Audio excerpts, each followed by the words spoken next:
내가 죽고 나면 어떻게 될까 하는 이 질문은 나 개인의 종말에 대한 질문이죠. 나에게 있어서 반드시 닥칠 일, 시간은 언제일지 확실히 알 수 없으나 내가 반드시 직면하게 될, 내가 죽고 난 다음에 무슨 일이 벌어질까 하는 것은 자기 개인의 종말에 대한 중요한 물음입니다. 그러나 한편 우리가 살아가는 이 역사는 어떻게 끝이 나는가 하는 역사의 끝에 대한 이 질문을 우리는 역사적 종말론 이렇게 부릅니다. 혹은 인간이 살아가는 역사만이 아니라 이 역사의 끝은 우주의 끝이기도 하기 때문에 우주적 종말론이라 부르기도 합니다. 사실 이 두 가지 질문, 개인적 종말론과 역사적 종말론은 우리가 물어야 될, 던지는 질문 가운데 피할 수 없는 그런 중요한 질문 가운데 하나입니다. 우리가 읽은 요한계시록 20장은 이 개인적 종말론에 대한 해답을 줍니다. 그것이 20장 4절부터 6절까지 기록된 천년왕국이라고 하는 주제였습니다. 우리 신자들이 죽고 난 다음에 어떻게 되는가? 첫째 부활로 표현된 하늘에 가서 그리스도와 함께 통치하게 될 것이다. 그러니까 신자의 개인적인 종말로는 대단히 영광스럽죠. 희망을 줍니다.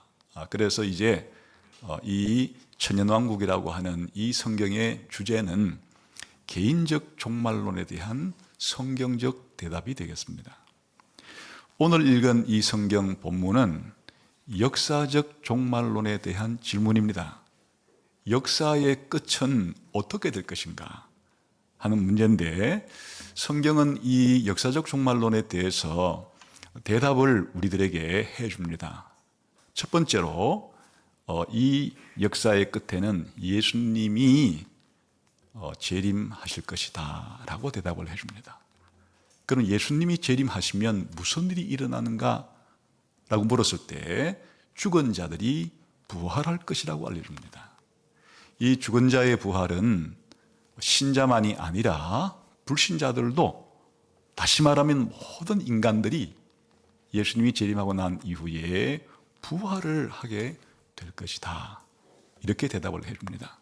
그러면 모든 사람들이 부활하고 난 다음에는 또 어떤 일이 벌어지는가 라고 물었을 때 최후의 심판이 있게 될 것이다.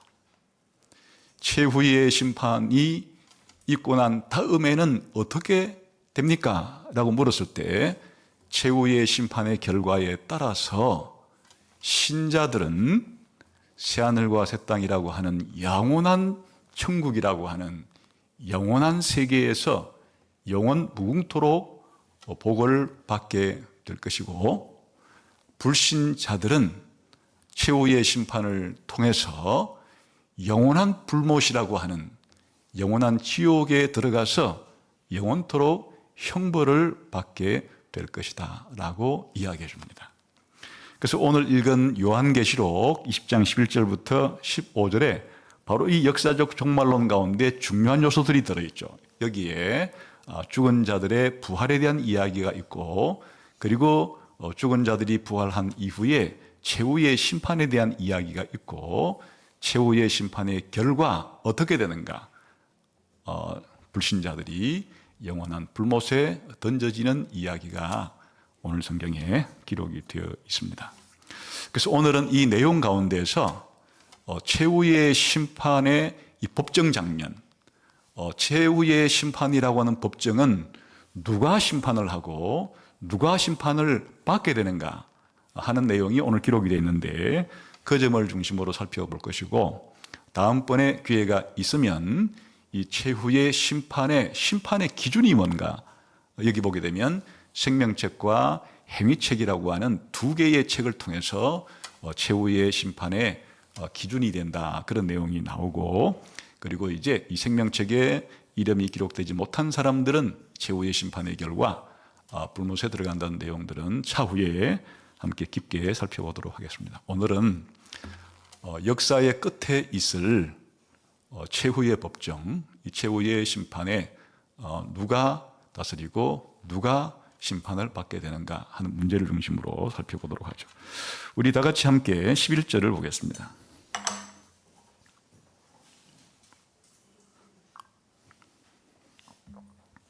같이 한번 읽겠습니다. 시작. 또 내가 크고 흰 보좌와 그 위에 앉으신 이를 보니 땅과 하늘이 그 앞에 피하여 간데 없더라. 최후의 심판이라고 하는 최후의 법정에서 누가 다스리는가에 대한 질문에 크고 흰 보좌 위에 앉으신 분이 이 최후의 심판의 심판자가 될 것이다. 그렇게 말합니다. 그러면 이 크고 흰 보좌에 앉으신 분은 누구신가? 사실 이 크고 흰 보좌라고 하는 이와 같은 이야기가 지금 성경의 거의 끝에 있죠. 지금 거의 요한계시록 끝부분에 지금 나오는 얘기인데 이미 이 최후의 심판대에서 최후의 심판할 분이 보좌에 앉아 계신 분이다 하는 이야기는 다니엘 선지자라고 구약시대 거의 바벨론 포로기 때 부름받은 선지자를 통해서도 이 계시를 이미 해준 바가 있습니다. 우리 한번 다니엘 7장을 가보도록 하죠. 다니엘 7장 9절과 10절을 한번 보겠습니다.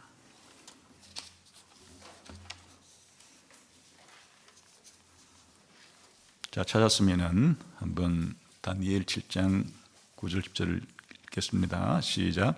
내가 보니 왕자가 놓이고 옛적부터 항상 계신 이가 좌정하였는데 그의 옷은 희기가 눈 같고 그의 머리털은 깨끗한 양의 털 같고 그의 보좌는 불꽃이요 그의 바퀴는 타오르는 불이며 불이 강처럼 흘러 그의 앞에서 나오며 그를 숨기는 자는 천천히요 그 앞에서 모셔선 자는 만만이며 심판을 베푸는데 책들이 펴 놓였더라. 그러니까 이 최후의 심판, 최후의 법정 장면이 이미 오래전부터 하나님이 성경을 통해서 계시해 주었던 바예요. 여기에 보좌에 앉으신 분이 등장을 하고 또 책들이 펴져 있고 심판의 그런 이제 장면을 보여주고 있죠. 그러니까 사도 요한이 이 다니엘서를 통해서 보여주었던 이 최후의 심판 장면을 더 확대해서 더 자세하게 그렇게 이제 설명을 해 주는 것입니다. 그래서 요한계시록 자체에서 이 크고 흰 보좌 위에 누가 앉아 계시는가 하는 게 앞에 이미 나와 있어요. 우리 한번 요한계시록 4장을 가보겠습니다.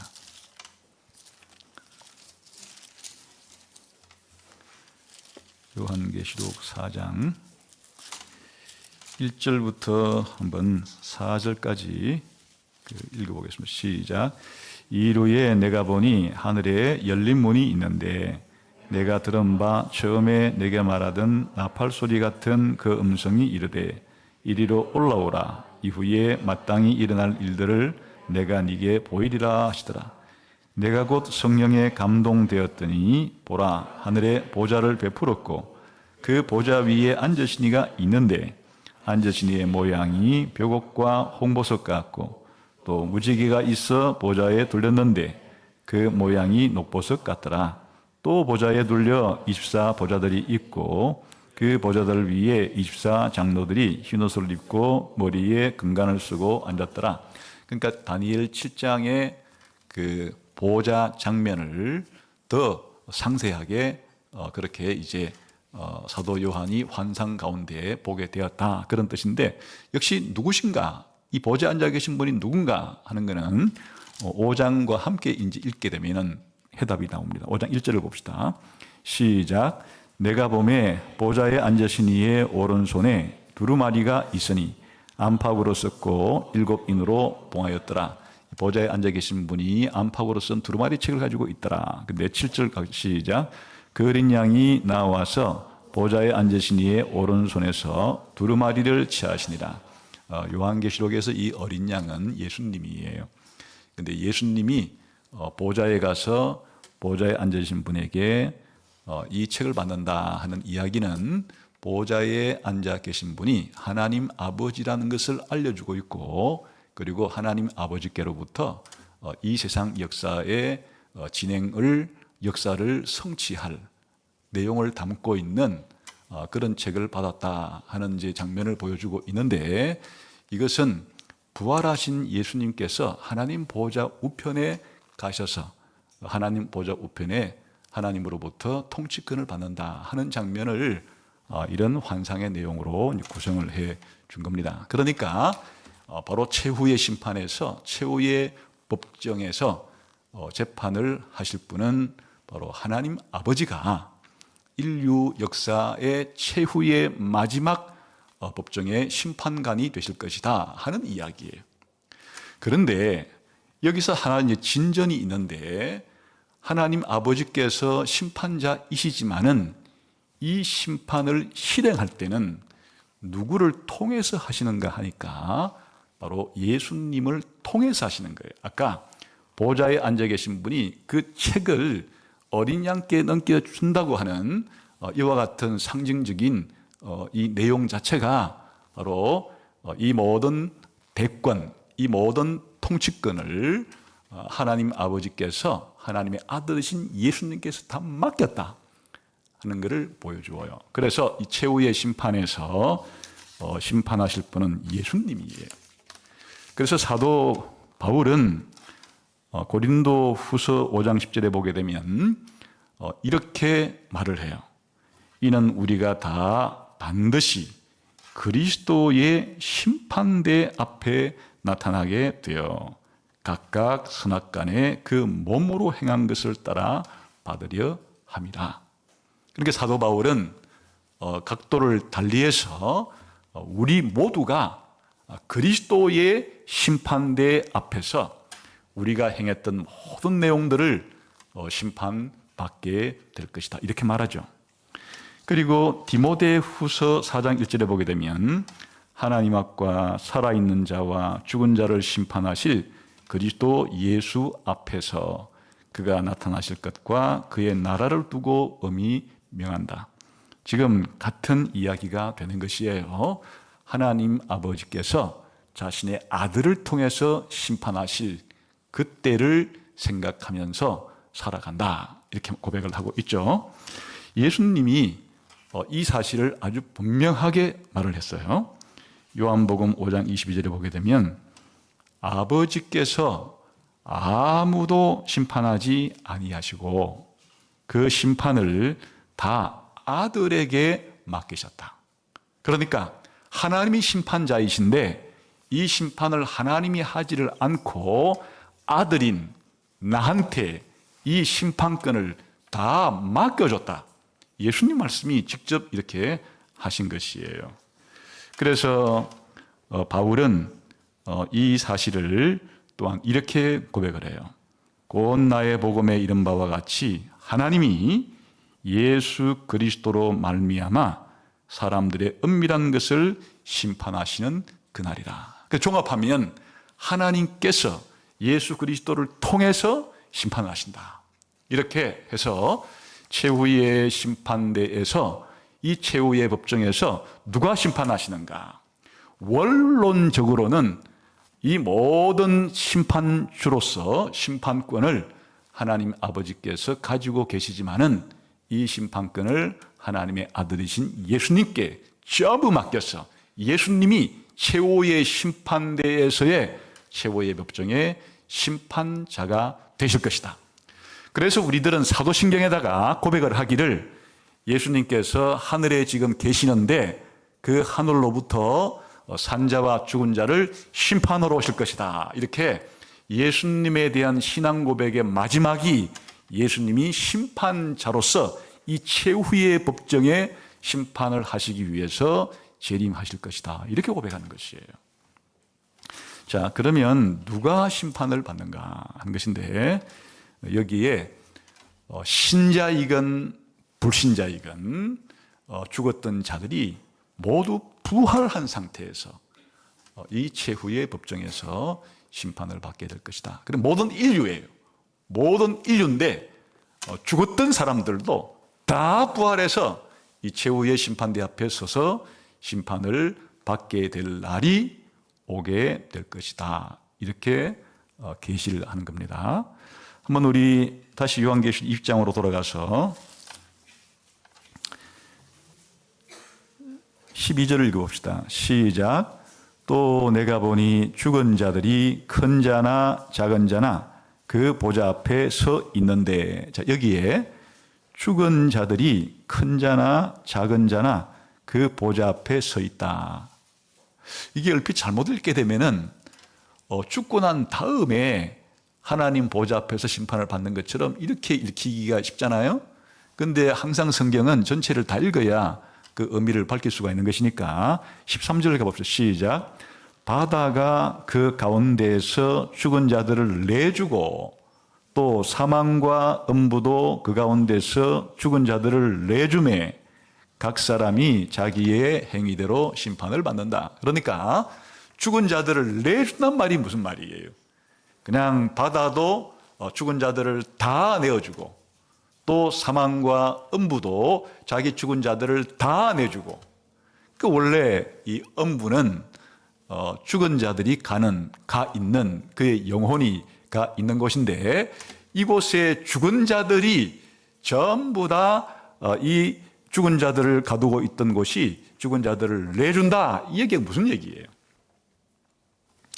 그를 다른 말로 말하면 부활이라 부르는 것이에요. 그래서 여기에 표현은 죽은 자들이 부활하여 이런 표현을 안 썼더라도 이 문맥이 바로 최후의 심판대 앞에 예수님 앞에서 서기 위해서 모든 죽은 자들을 다 내놓는다는 것이에요. 다시 말하면 모든 죽은 자들이 부활하게 될 거다. 그런 이야기예요. 이건 놀라운 이야기예요. 우리의 경험으로 알 수 있는 지금 사실이 아니죠. 하나님께서 앞으로 되어질 일을 사도 요한이라는 선지자를 불러서 미래에 될 일을 지금 계시를 통해서 알려준 것인데, 엄청난 이야기잖아요. 인류가 이 땅에서 하나의 공통점이 있다면 다 지금 죽는다는 것이에요. 그런데 죽음이 끝이 아니라는 것이에요. 다 부활한다는 거예요. 그런데 왜 부활하는가? 심판을 받기 위해서 부활을 한 것이에요.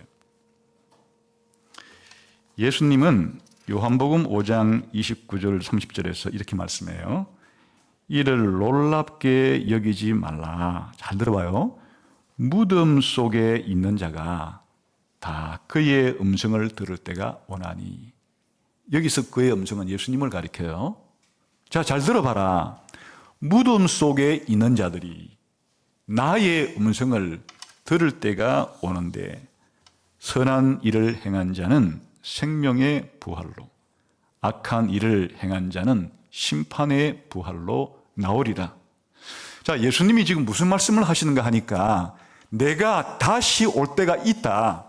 그때 무슨 일이 벌어지는가 하면 무덤 속에 있던 자들이 전부 다 무덤을 열고 무덤 밖으로 다 나오게 될 거다.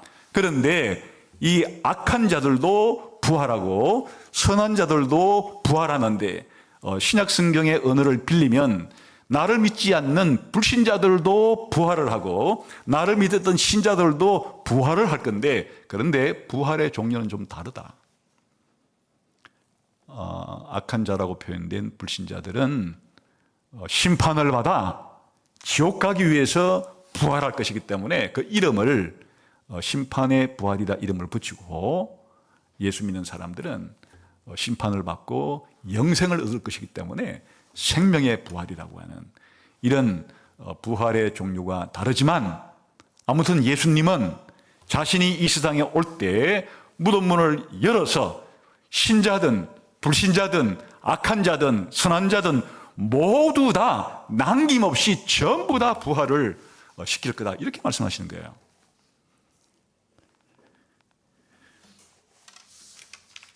심판자이시니까 심판을 하기 위해서 다 자신의 심판대 앞에 출두 명령을 내리는 거나 마찬가지죠. 사도 바울은 사도행전 24장 15절에서 로마 총독 벨리스를 만났을 때 어떤 이야기를 하는가 하면 이렇게 말을 해요. 그들이 기다리는 바 하나님께 향한 소망을 나도 가졌으니 곧 의인과 악인의 부활이 있으리라 함이니이다. 벨리스 총독이에요. 제가 믿고 있는 바를 당신에게 지금 알려줄 텐데 나는 앞으로 의인과 악인이 부활해서 심판대 앞에 설 거라는 사실을 믿고 있는 사람 가운데 하나입니다. 다시 말하면 기독교의 대사도가 뭘 믿고 사람들에게 복음을 전하러 다니는가 하면 악인과 의인이 모두 부활하여 심판대 앞에 서기 때문에 이 사실을 알려주러 사도 바울이 복음을 전하러 다니는 것이에요. 이렇게 우리가 흔히 잘못 생각하면 불신자들은 그냥 한번 죽으면 끝이고 그냥 사라지는 거고 예수 믿는 사람들만 예수님 재림하면 예수님이 예수 믿는 사람들을 부활시킬 거라 이렇게 잘못 오해할 수가 있는데 성경은 그렇게 가르치지를 않아요. 심판의 종류는 다르지만은 또 부활한 이후의 운명은 다르지만은 인간인 이상 육체와 영혼이 분리된 상태로 있는 것은 완전한 인간이 아니에요. 그래서 지금 사람이 죽게 되면은 원래 하나님이 창조할 때 인간의 몸에다가 영혼을 불어 넣어서 육신과 영혼이 결합된 것이 인간인데 지금은 모두 다 죽게 되면은 육체를 땅에 두고 전부 다 영혼이 육체와 분리된 상태에 있잖아요. 그 완전한 인간이 아니죠. 그러니까 예수님 재림할 때 신자이든지 불신자이든지과 상관이 없이 전부 다 다시금 영혼과 육체를 결합시키는 그리고 최후의 상태에 걸맞게끔 그렇게 부활을 시키는 그런 일이 일어나게 될 거다. 그러니까 그냥 죽어서 육신의 땅에 있고 영혼만 있는 그런 상태는 이제 예수님이 재림할 때 없어지는 것이에요. 한 사람도 남김없이 모두가 다 이렇게 부활이라고 하는 과정을 거쳐서 그리스도의 심판대 앞에 서게 될 것이라고 성경은 이야기를 한다. 그런데 여기에 큰 자나 작은 자라는 말은 무슨 뜻인가? 이것은 우리가 밤낮 이렇게 해서 하루를 온전히 표현하고 천지 이렇게 표현해서 우주 전체를 표현하는 방식과 같은 식으로 인간을 큰 자나 작은 자나 이렇게 뭉쳐서 인간 전체를 표현하는 말이에요. 그러니까 여기에는 동서고금을 다 포함하고 남녀노소를 다 포함하고 빈부귀천을 다 포함하는 한마디로 말하면 모든 사람이란 뜻이에요. 여기에는 심지어 신자도 불신자도 다 포함하는. 그러니까 성경이 미래에 대해서 얼마나 우리가 알 수 없는 대단한 지금 계시를 해주는 거예요. 그 어느 인간도 그 어느 철학자도 어느 종교도 자기의 사색을 통해서 또 과학자들이 이 관찰을 통해서 알 수 없는 미래에 대한 그 일어날 일을 계시라고 하는 이 수단을 통해서 이렇게 지금 알려주고 있는 것이에요. 그래서 기본적으로 예수님이 재림할 때 성경은 이렇게 신자와 불신자가 모두 다 예외 없이 그렇게 부활을 해서 심판을 받게 될 것이라고 말을 한다. 그렇게 말하는 거예요. 그래서 이제 이 사실을 예수님께서는 어떻게 말을 하는가 하니까 마태복음 25장에 보면 비유 하나를 들었어요. 목자들이 양하고 염소를 불러 모았을 때 구별을 해가지고 양은 오른편 두고 염소는 왼편에 두듯이 내가 모든 사람들을 불러 모아가지고 둘로 이렇게 구별을 하게 될 거다.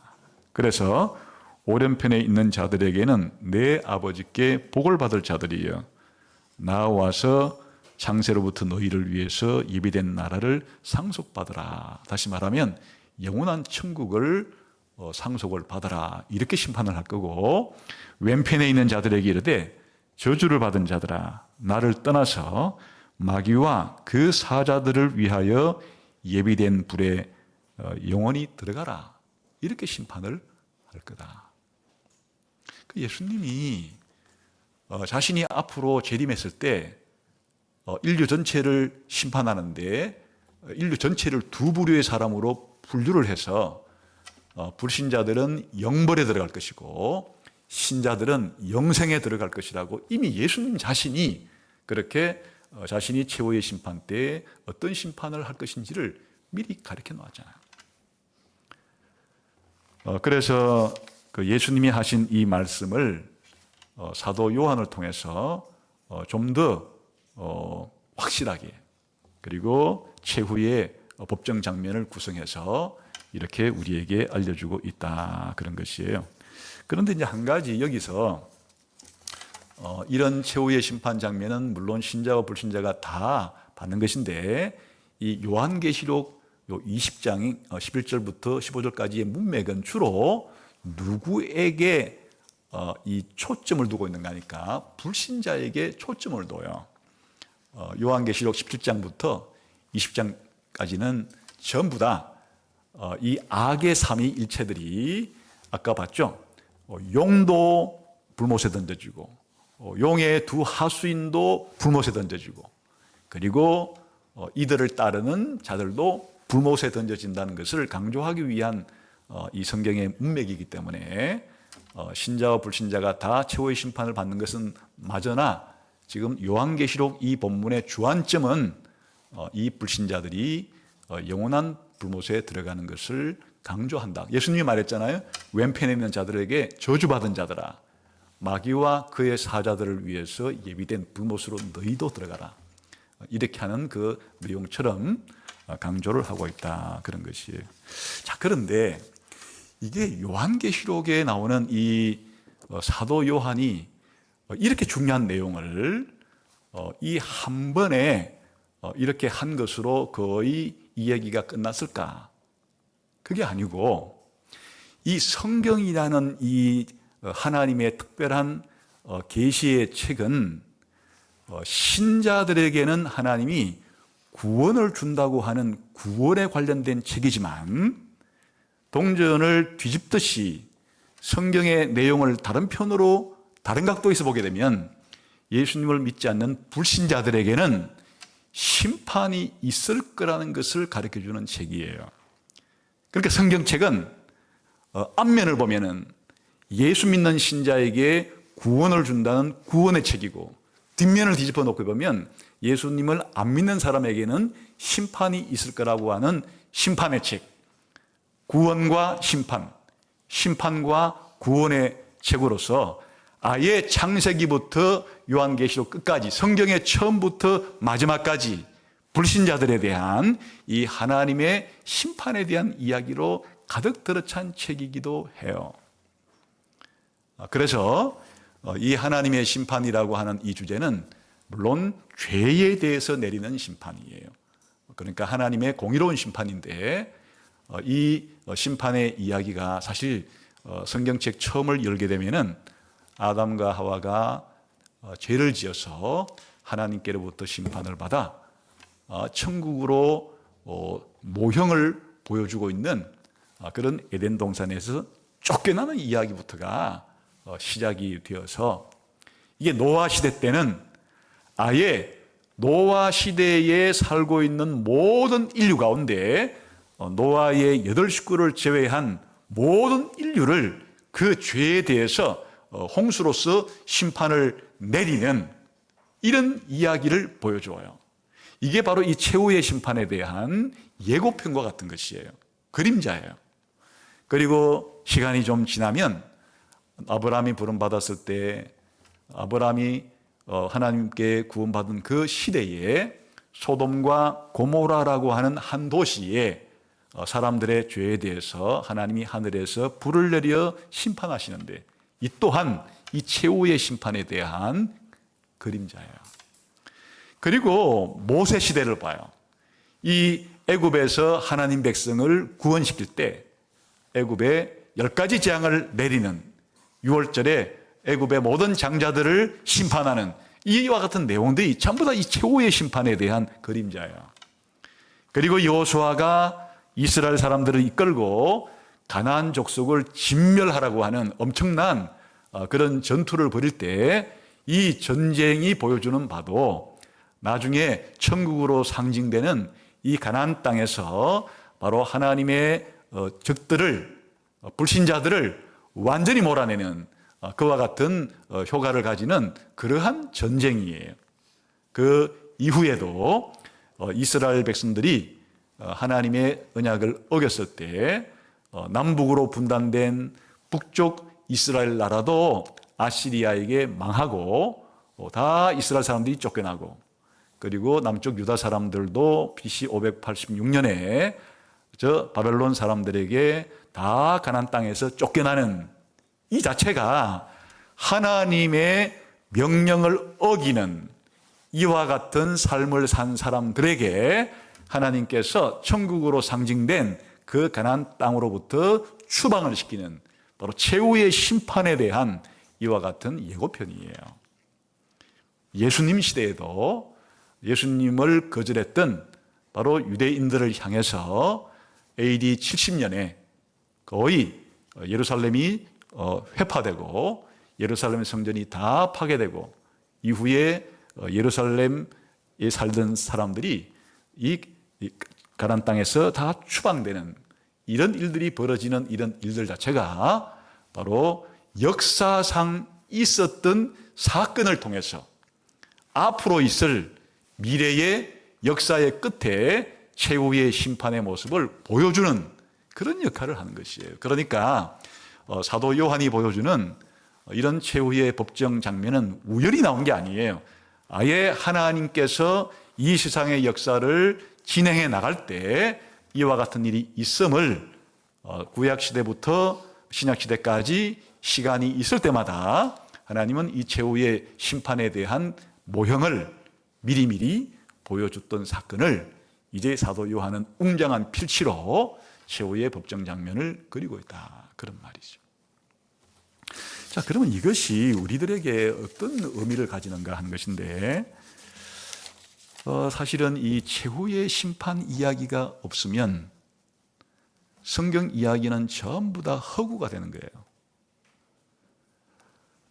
지금 성경 이야기의 마지막 초점이 최후의 심판을 통해서 예수님을 믿는 사람들은 이 최후의 심판으로부터 구원을 받는다는 이야기고, 예수님을 안 믿는 사람들은 이 최후의 심판 때 하나님의 진노를 받고 하나님의 저주와 심판을 받는다는 이 역사의 최종적인 목적지를 향해서 모든 성경에 나오는 역사 이야기가 다 구성이 되어 있는데, 만일 이 최후의 심판이 없다면 지금까지 있었던 역사에 등장했던 구속사의 모든 사건들은 뭐가 되는 거예요?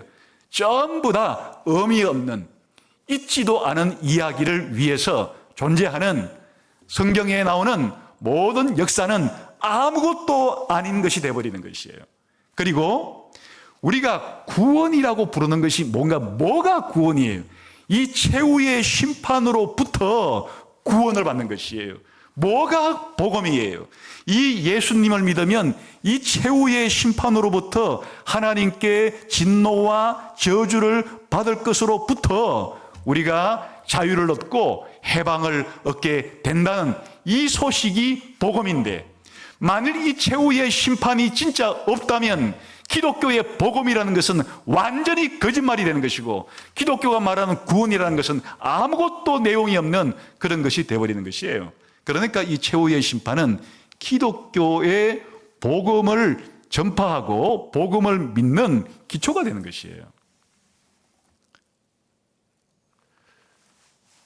그렇기 때문에 기독교인들이 살아갈 때 불신자와 다른 점이 뭔가 하면, 불신자들은 당연히 하나님도 믿지를 않고 성경이 하나님 말씀이라는 것도 믿지 않기 때문에 성경에 기록된 이 최후의 심판 이야기도 안 믿는 것이에요. 그러니까 뭐가 불신자인가 하면 최후의 심판이라는 것이 있으면 자기 인생은 완전히 끝장나는 거잖아요. 자기가 이 세상에서 어떤 활동을 해서 그야말로 갑부가 되건 아니면 세계 최고 권력자가 되건 세계 최고의 인기 있는 사람이 되건 세계 최고의 학자가 되건 진짜 최후의 심판이 있다면 자기가 그것을 믿지 않고 살아가다가 최후의 심판대 앞에 선다면 자기 인생은 영원히 망하는 것이에요. 그러니까 그게 싫은 거예요. 믿기 싫은 거예요. 믿으면 자기 인생을 바꿔야 되니까. 이렇게 자기 마음대로 살 수가 없으니까 당연히 최후의 심판을 안 믿는 거죠. 그런데 기독교인이라는 사람들은 성경에 나오는 하나님 말씀을 믿는 사람들인데 그 중요한 믿음 가운데 또 중요한 게 뭔가 하면 바로 최후의 심판에 대한 이 진리예요.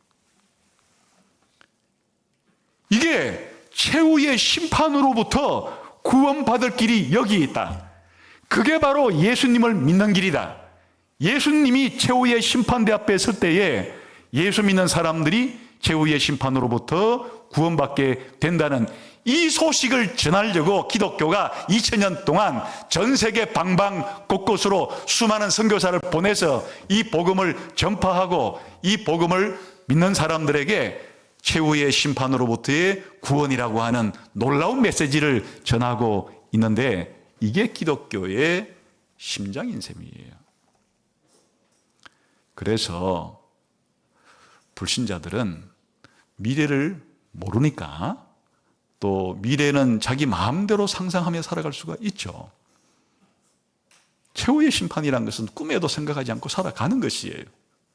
이는 마치 개인적으로 말하면 예수님의 이야기 가운데 나오는 부자와 거지 나사로 이야기와 같아서 정말 이 세상에서 성공 가도를 달렸던 그 부자가 자기가 죽고 난 이후에 엄부가 있는 줄은 꿈에도 상상하지 못하고 살아가다가 자기 인생이 완전히 망했다는 사실을 죽고 난 이후에 깨달았던 것처럼 인류의 역사의 끝에 이런 사람들이 수두룩하게가 뭐예요?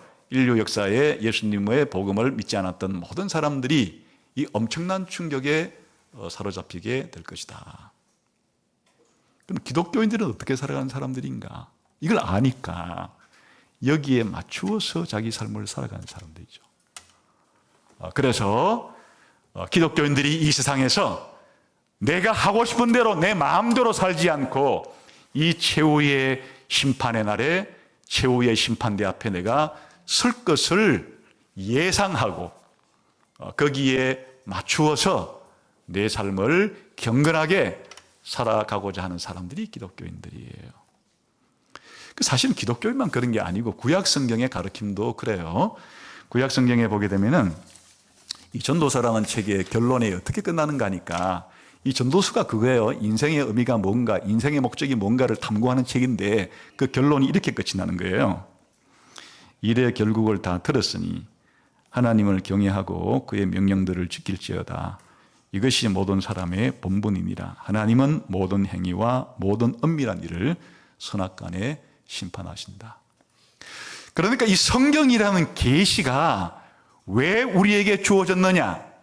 최후의 하나님의 심판이 있기 때문에 이 최후의 심판에서 어떻게 피할 길을 제공해 줘서 이 피난처로, 이 피할 길로 최후의 심판대를 어떻게 통과할 수 있도록 그렇게 가르쳐주는 계시의 책인 것이에요.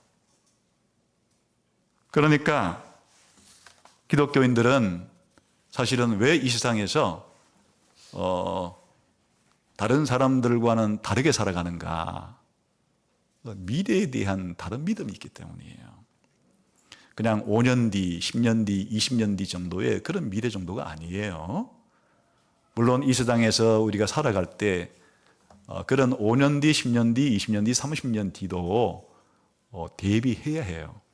대비해야 하는데 기독교인들의 더 중요한 관심사는 5년이건 10년이건 30년이건 이걸 넘어서서 이 역사의 끝에 있을 하늘로부터 산자와 죽은 자를 심판하러 오셔서 역사가 마감이 되고 심판 이후에 펼쳐질 새로운 세상에 대한 이 지식을 가지고 이 지식에 맞추어서 자기 인생을 조정하고 자기 인생을 투자하고 이 종말에 대한 최후의 심판에 대한 대비책을 마련하고 이렇게 살아가는 사람들이 기독교인이다 그 말이죠.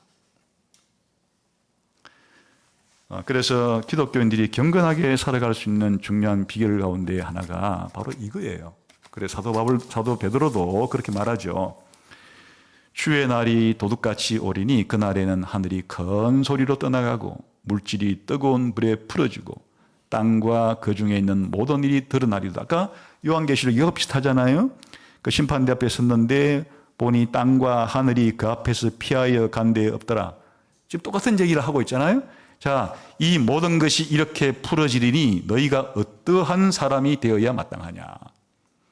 거룩한 행실과 경건함으로 살아가야 된다.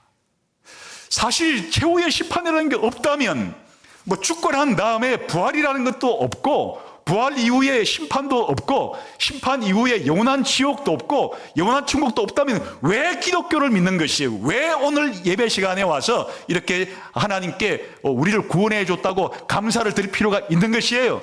그냥 뛰쳐나가서 이 세상에서 죽고 난 다음에 어떻게 될지도 모르는데 내 마음대로 살고 싶은 대로 그렇게 살면 되는 것이에요. 그게 불신자들의 생활 자세라면, 그러나 기독교인들은 이 하나님의 말씀이 옳다, 하나님의 진리를 나에게 가르쳐 준 것을 내가 믿는다, 그러면 경건하게 살아야죠. 거룩하게 살려고 노력을 해야죠. 이 최후의 심판대 앞에 설 날을 대비를 하면서 살아야죠. 그게 성경이 우리에게 가르쳐 주는 바다, 그런 것입니다. 그래서 이제 사실은 이 소식은 우리가 복음 전할 때 복음을 전한다는 핵심 가운데 이 내용이 있는 거예요. 왜 복음을 전해야 될 필요가 있느냐? 복음을 모르고 예수님을 믿지 않는 사람들이 이 최후의 심판대 앞에 위험하기 때문에, 영원한 진노를 받을 수밖에 없는 상태에 있기 때문에, 그래서 복음이란 이 최후의 심판대에서 영원한 하나님의 진노로부터 피할 방법을 가르쳐 주는데, 그 길이 바로 예수님을 믿는 길이라는 것을 그렇게 가르쳐 주는 것이에요. 그래서 사실 이 최후의 심판 교리는 불신자들에게는 회개를 요청하는 것이죠.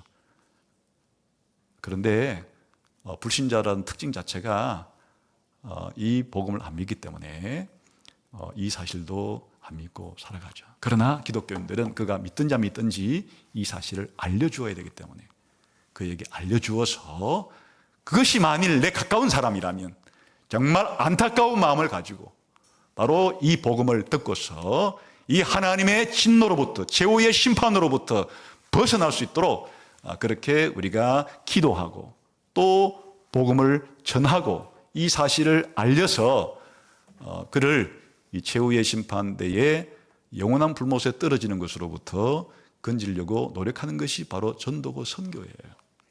왜 2000년 동안 그렇게 많은 선교사들을 파송해서 이 사실을 전하는가?